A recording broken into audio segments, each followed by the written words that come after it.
Donnie P pinagtanggol si Belle M sa kanyang basher. Patuloy na tina-target si Belle sa social media, at tila walang pagod ang mga bashers sa kanilang mga paninira laban sa kanya. Isa sa mga pinakabago at kapansin-pansing insidente ay ang isang komento sa post ng pinsan ni Donnie, kung saan mayroong isang basher na nagtanong, "Ano ba ang kinalaman ni Belle sa ilong queen?" Ang tanong na ito ay nagpapakita ng labis na pag-aalala at tila hindi pagkakaintindihan sa relasyon o koneksyon ni Belle sa nasabing personalidad.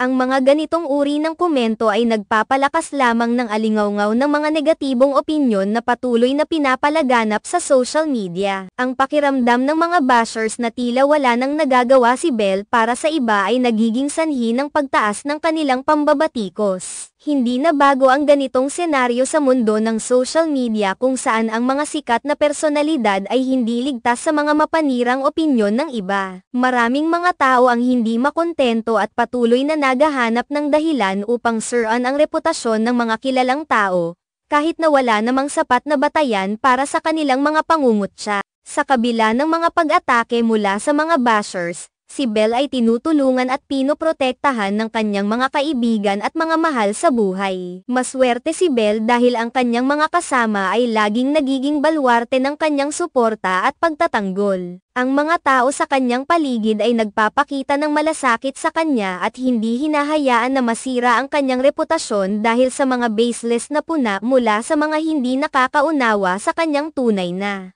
pagkatao. Isa sa mga grupong tumutulong kay Belle ay ang Team Pangilinan. Ang mga miyembro ng team na ito ay aktibong nagtatanggol kay Belle sa tuwing siya ay inaaway o binabash online. Ang kanilang suporta ay mahalaga sa panahon ng mga ganitong pagsubok, dahil nagbibigay ito ng lakas at moral na suporta kay Belle na magpatuloy sa kabila ng mga pagsubok na dinaranas. Ang pagkakaroon ng matibay na suporta mula sa mga taong nagtitiwala sa kanya ay nakakatulong upang mapanatili ang kanyang kumpiyansa at upang hindi mawalan ng pag-asa. Hindi rin may kakaila ang papel ng mga kapatid ni Donnie sa pagpapalakas ng loob ni Belle. Ang mga kapatid ni Donnie ay hindi rin nagpapahuli sa pagbibigay ng kanilang suporta kay Belle.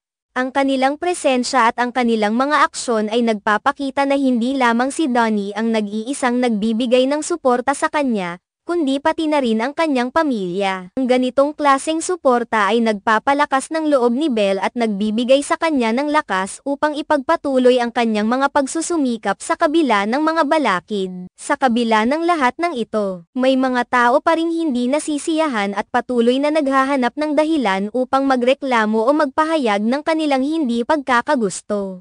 Ang kanilang mga komentaryo at opinyon ay nagpapakita ng kakulangan ng pag-unawa sa tunay na kalagayan ni Belle. Ang mga ganitong klase ng negatibong opinyon ay tila hindi natatapos. Ngunit sa halip na mawalan ng pag-asa, patuloy na nagtatrabaho si Belle upang patunayan ang kanyang sarili at ipakita ang kanyang tunay na halaga. Sa kabuuan, ang sitwasyon ni Belle ay nagpapakita ng mga hamon na dinaranas ng mga sikat na personalidad sa panahon ng social media. Ang mga bashers at mga kritiko ay bahagi ng reality na kinakailangang harapin ng sinumang nasa ilalim ng limelight.